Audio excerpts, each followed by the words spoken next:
Gothmog was one of Melkor's most trusted and feared generals in the First Age, leading the Dark Lord's armies to victory in many battles. He is also considered the greatest Balrog to ever walk Middle-earth, but how much do we actually know about him? Let's find out. Build me an army worthy of Mordor.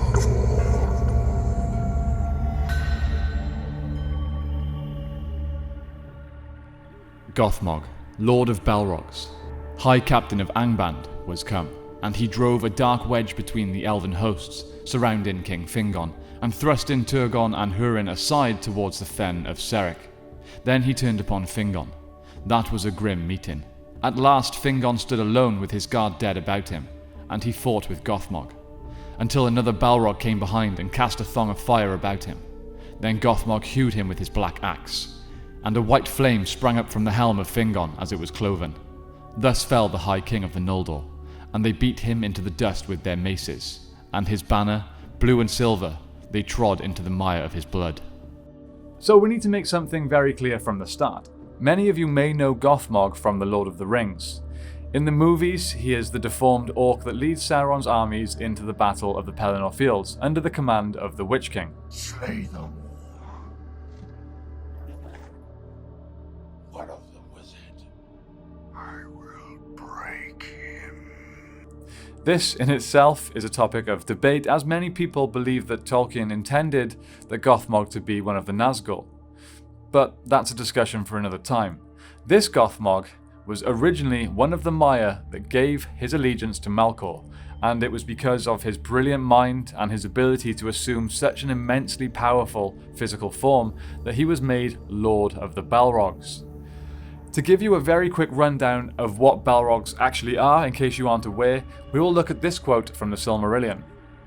Of the Maiar, many were drawn to Melkor's splendour in the days of his greatness, and remained in that allegiance down into his darkness, and others he corrupted afterwards to his service with lies and treacherous gifts. Dreadful among these spirits were the Valaraukar, the scourges of fire that in Middle-earth were called the Balrogs, demons of terror. These spirits took the forms of demons with hearts of fire and whips of flame, and Melkor gathered them to him at the fortress of Udun. And when this fortress was eventually destroyed by the Valar, they fled west and hid in the pits of Angband, awaiting their master's orders. Gothmog was considered the High Captain of Angband, and, as I said, being one of Melkor's most trusted generals, his only equal in rank was Sauron. Hopefully that gives you an idea of just how powerful and well respected he was. So the first major battle that we know Gothmog was a part of was the Dagor Nuin Giliath, or the Battle Under the Stars. It was the second major conflict of the War of Jewels in Beleriand, and the battle started when Melkor sent a large force of orcs to attack a group of Noldor elves led by Fëanor. They were camped on the northern shore of Lake Mithrim, and despite being heavily outnumbered, the Noldor elves quickly defeated the orcs. However, a small group managed to flee, and Fëanor in his anger pursued them, and in his wrath he got too far ahead of his people. And noticing this, the orcs stopped to give battle at the edge of Ford Daedaloth, which was basically Morgoth's land. And while being so close to the gates of Angband, the orcs were soon joined by a group of Balrogs led by Gothmog. The elves, who by this point had joined the battle, were quickly slain by the Balrogs, but Fëanor stood his ground. He fought on alone, until he was wounded by Gothmog. However, before the killing blow could be struck, Fëanor was rescued by his sons, though he would later die from his wounds.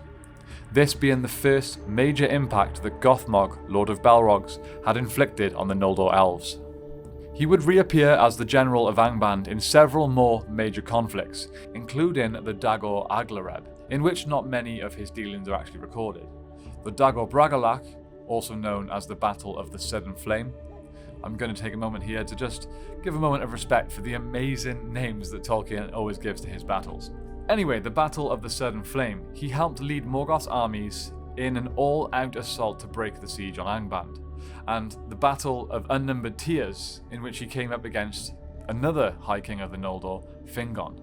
Now, while the details of this battle are best left for its own video, I will talk about Gothmog's involvement.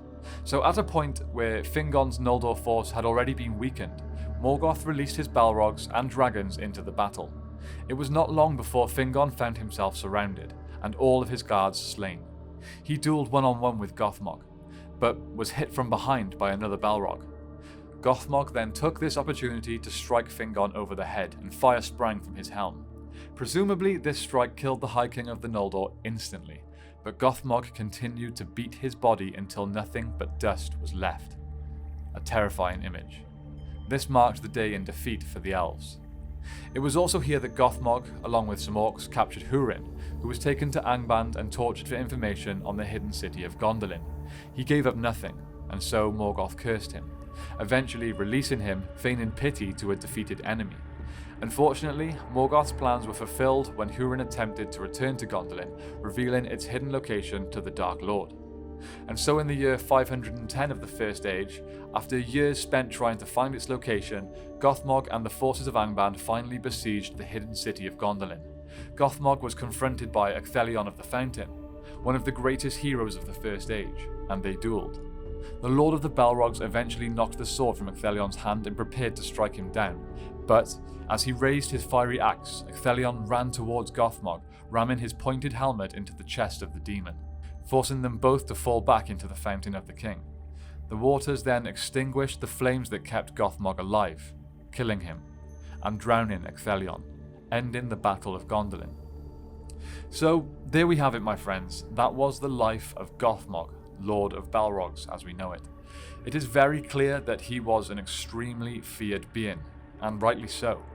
He was devastatingly effective as a general for Morgoth, slaying 2 of the High Kings of the Noldor, arguably some of the biggest turning points in the wars of Beleriand. So my question for you guys today is this: if Gothmog had survived into the Third Age, and was in allegiance with Sauron, either as a servant or as an equal, do you think things may have played out a little differently?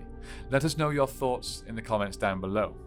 Okay, so time has come, as always, to thank our patrons and channel members. You guys are absolutely amazing. An extra special shout out goes to the members of our highest tiers: Gregory Nashith, John, Andrew, Denver Steel, and Pirate747. And we want to shout out our limited special tier on Patreon: Kevin, Abram, Matt, and Glorfindel of Gondolin. As members of this tier, you of course all get executive producer roles on our film and will be able to give feedback on the story itself during pre-production, which we are currently approaching the end of. We've been over the moon with the positive feedback to the script, and we can't wait to get started with production. If you guys aren't aware, 100% of support on Patreon is going towards the budget of our short film, so if you want to support that film, that is how you can do so. Check us out on Patreon at The Broken Sword. A very quick reminder to check out our other channels, The Sixth Ranger and History of Dragon Ball, for some nostalgic Power Rangers and anime lore. The links will be in the description down below if they are of any interest to you.